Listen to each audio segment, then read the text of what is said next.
Louvado seja nosso Senhor Jesus Cristo. Nós vamos fazer o nosso 18ª reflexão sobre Maria, Mãe de Jesus e nossa, querendo partir da carta aos Hebreus, uma reflexão que nós encontramos no capítulo 2, do versículo 14 até o final, até o versículo 18. Ouçamos este texto. Uma vez que os filhos têm todos em comum a carne e o sangue, Jesus também assumiu uma carne como a deles. Assim pôde, por sua própria morte, tirar o poder do diabo, que reina por meio da morte.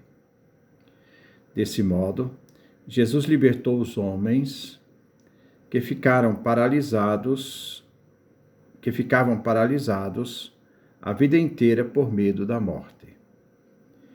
Ele não veio para ajudar os anjos, e sim para ajudar a descendência de Abraão.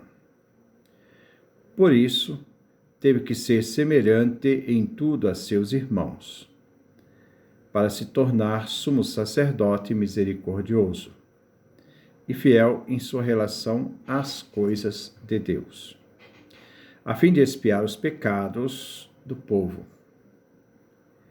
De fato, justamente porque foi colocado à prova e porque sofreu pessoalmente, ele é capaz de vir em auxílio daqueles que estão sendo provados.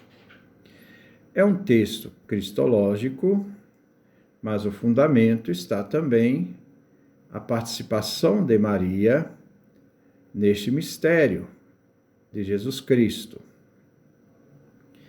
Primeiro, esta colaboração de Maria, ao dizer o sim, e ao dizer o sim, ela gerou para nós o Salvador. Diz a carta aos Hebreus: uma vez que os filhos têm todos em comum a carne e o sangue. Isto é, a família humana traz uma humanidade aqui representada com essa expressão carne e sangue. Então, todos nós participamos dessa realidade humana. E o autor diz: Jesus também assumiu uma carne como a deles. Isto é, Jesus participou desta verdadeira humanidade. Ele é Deus, se fez homem, assumiu carne e sangue, assumindo uma realidade humana como a nossa, uma carne como a nossa. Carne aqui significa a dimensão humana da debilidade humana, da fragilidade humana. Ele assumiu um corpo frágil, um corpo passível de morte. Ele assumiu essa realidade para se tornar solidário a nós, na nossa humanidade. Por isso que no Concílio de Calcedônia, nós vemos que Jesus é consubstancial a nós na nossa humanidade, porque ele participa plenamente desta humanidade.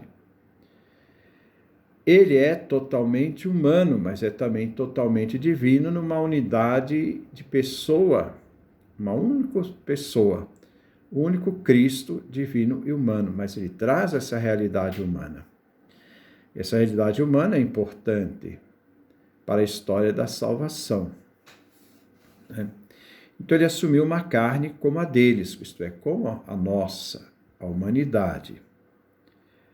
Assim pôde, por sua própria morte, isto é, através da sua morte, através da morte na cruz, esse Cristo que foi dado por Maria, Maria que deu a Jesus essa carne e esse sangue, onde ele assumiu uma carne no seio da Virgem Maria, assumiu uma carne no seio da Virgem Maria como nossa. Assim, aquele que assumiu uma carne humana, uma realidade humana, uma fragilidade humana, uma humanidade frágil em Maria, por sua própria morte, então agora na cruz, ele pôde tirar o poder do diabo. Então, neste momento, ele assume na cruz, carregado dessa humanidade que vai ser colocada na cruz, e essa morte tem um objetivo, é tirar o poder do diabo, que reinava por meio da morte, porque o diabo, ele sustentou o ser humano como a pena do pecado, a morte. Então, para nos libertar disso, ele então se fez homem em Maria, assumiu essa humanidade em Maria, na própria morte. Ele tirou o poder do diabo, venceu a morte, e vencendo a morte é que ele nos dá a vida. Tudo isto realizado por Jesus.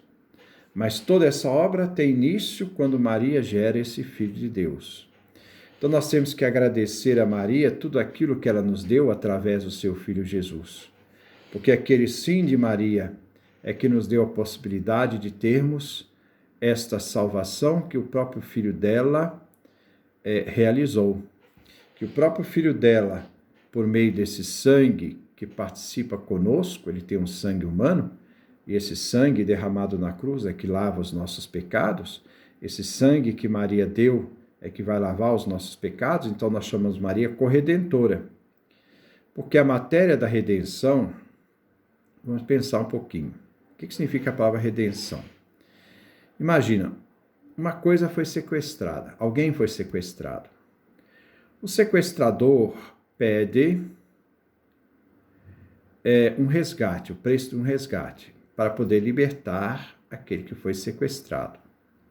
Deus aceitou pagar o preço desse resgate para libertar o ser humano do diabo, do mal. Quando ele aceitou isso, o preço do resgate que ele pagou foi o próprio sangue do Cristo, a própria vida do Cristo que é dada na cruz, que é derramada na cruz. Então, Maria corredentora, quando ela dá a Jesus a matéria da redenção, que é o sangue. Lembrem que eu já falei várias vezes aqui. São Pedro, na sua primeira carta, diz: não fomos resgatados pelo prata nem pelo ouro, mas pelo precioso sangue de Cristo. O resgate é feito pelo sangue de Cristo. É o vingador de sangue aqui do Levítico. Então, a partir disso, Jesus é aquele que paga o preço do resgate na sua própria vida, pregada na cruz, derramando o seu sangue. Esse sangue que Maria participa como corredentora, não só na ordem da encarnação, quando gera o Filho numa humanidade, mas também na hora da salvação na cruz, porque Maria também está ali. O Cristo padece derramando o seu sangue na cruz, mas Maria compadece com Cristo como mãe ao lado da cruz e participa dessa realidade da salvação que está sendo realizada pelo seu próprio Cristo. Porque aquele Cristo que está ali é o Filho de Maria. E Maria não está isenta neste momento da cruz. Então, continua. Desse modo, Jesus libertou os homens que ficavam paralisados a vida inteira por meio da morte. O grande medo da morte, que muitas vezes criou essa realidade não só de pânico, né, da realidade do destino do ser humano, destino final do ser humano. Então nós somos libertos, nós não podemos deixar ser caídos, sermos seduzidos por essa realidade, né, e acharmos que não tem oportunidade para o ser humano, que a morte é a última palavra. Não é, para nós que acreditamos, a vida é a última palavra, é a vida em Cristo. É esse Cristo que ressuscitou, que venceu a morte. Essa morte, ela não tem mais poder sobre o ser humano. Nós somos libertados. Agradecemos a Maria por nos ter dado Cristo neste mistério. E participado também neste mistério. Ele não veio para ajudar os anjos, e sim para ajudar os descendentes de Abraão. Então ele veio, isso é a missão. O Filho de Deus veio. Aquele que estava junto do Pai veio. Isto é, a sua origem divina veio numa humanidade. E a finalidade, então, não é para os anjos, mas é para nós seres humanos. Então, dá valor a essa dignidade. Por isso, teve que ser semelhante em tudo a seus irmãos. Então, Jesus tinha que ser semelhante em tudo, não alguma parte. Ele não é humano simplesmente de uma parte, ele é semelhante em tudo. Tudo que nós temos, ele também teve. Ele participou plenamente dessa humanidade, participou plenamente desse tudo da humanidade. Né? Então, por isso, em razão disso, ele teve que ser semelhante em tudo a seus irmãos. E sendo assim, ele se tornou, para nós, se tornar sumo sacerdote misericordioso e fiel em relação às coisas de Deus. Isto é, essa realidade humana, esse Cristo humano, assumido em Maria, esse Deus que se fez homem e assumiu tudo, foi tudo semelhante a nós. Esse Jesus, filho de Maria, né? É por isso que ele, sendo igual a nós, tomando semelhante a nós, lembremos que a própria carta dos Hebreus diz, semelhante a nós em tudo, exceto no pecado. Né? Então, essa realidade ele não partilhou conosco, ele não tinha pecado. Mas então, esse Jesus se torna o sumo sacerdote. Essa humanidade redimida na cruz é que se torna esse ponto de referência entre o homem e Deus. Porque o homem redimido na cruz é que vai se tornar, que é Jesus Cristo na cruz, é que vai se tornar esse sumo sacerdote, que vai nos ligar a Deus. Porque ele carrega consigo a nossa humanidade, né, e se relaciona com o Pai. Né?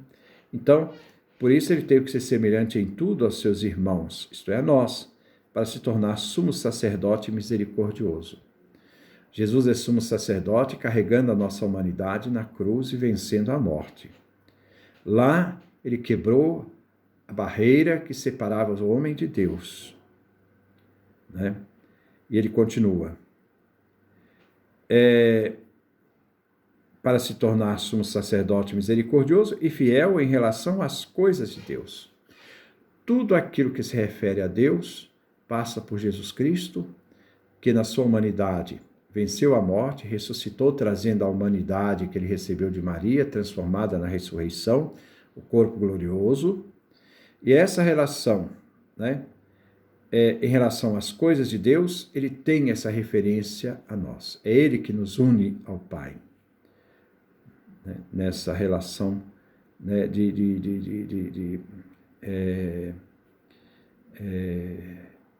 dessa relação das coisas que se refere a Deus. A fim, é uma finalidade, de expiar os pecados do povo. Quer dizer, então ele é o bode, como se fosse aquele bode expiatório, aquele cordeiro expiatório que purificava os pecados lá do livro do Êxodo, né? O bode expiatório. Não. Agora ele é o bode expiatório, porque ele assume os nossos pecados, expia os nossos pecados. E assim, rompendo essa barreira, nos faz ter comunhão com o Pai, com Deus. De fato, justamente porque foi colocado à prova, então ele foi colocado à prova na cruz, na sua realidade humana. Lembre Jesus no Getsêmani que dizia, né? Pai, se for possível, afasta de mim esse cálice. Jesus, diante da sua paixão, suplica ao Pai, né, diante da dor, do sofrimento que se aproxima, se for possível, afasta esse cálice, o cálice da cruz. Jesus, na sua natureza humana, a realidade humana que está ali, que se torna forte naquele momento. Então ele diz, se for da tua vontade, afasta de mim esse cálice. Mas depois a atitude de fé da realidade humana que se coloca totalmente nas mãos do Pai. mas seja feita a tua vontade e não a minha.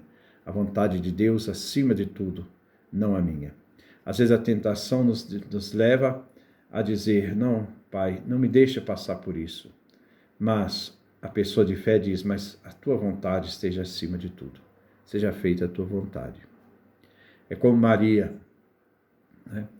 Ela não pensou nas realidades, né, que ela poderia sofrer pelo fato de gerar o Filho de Deus sem José. Mas aí ela mesma pode expressar isso aí também para nós, né? Mas seja feita a tua vontade. Se colocar totalmente na vontade de Deus. De fato, justamente porque foi colocado à prova e porque sofreu pessoalmente, foi um sofrimento real, não foi um sofrimento aparente. Imagina você as dores atrozes que Jesus sofreu na cruz, as dores dolorosas que ele passou na cruz, as dores que ele teve que enfrentar naquela cruz, sofrimento, que não foi um sofrimento simplesmente de aparência, mas real. Se você tem uma pequena dor de dente, você às vezes é capaz, às vezes, de perder a paciência, e ele sofreu, né, e ainda sabia perdoar na cruz. De fato, porque foi colocado à prova e porque sofreu pessoalmente. Ele passou essa dor pessoal na cruz. Ele experimentou essa cruz. Ele é capaz de vir em auxílio daqueles que estão sendo provados. Então, nós vemos que ele foi colocado à prova na cruz. Ele sofreu pessoalmente. Maria estava diante da cruz. Ela também sofreu pessoalmente. Ela não estava crucificada, mas é a dor do coração da mãe que sofre diante do filho que morre. Ela sente aquelas dores do filho. Ela só pode ali confiar em Deus e entregar a Deus. Então, diante dessa realidade, Maria foi aquela que nos deu esse divino Salvador. Ele é capaz, então, porque sofreu pessoalmente, ele é capaz de vir em auxílio daqueles que estão sendo provados. Porque ele pode nos auxiliar. Ele passou pelas dores da humanidade. Ele venceu as dores da humanidade. Ele quer nos auxiliar. E como Cristo está nos auxiliando nesses momentos de dores que estamos passando, Maria também está nos auxiliando, Nossa Senhora Auxiliadora, está nos auxiliando, né, como mãe, diante de nós, como ela estava diante da cruz, para que possamos passar esses momentos de provação da realidade humana, da fragilidade humana, da duração dessa vida. Que Deus nos dê a sua graça, a sua bênção, a sua face resplandeça sobre nós.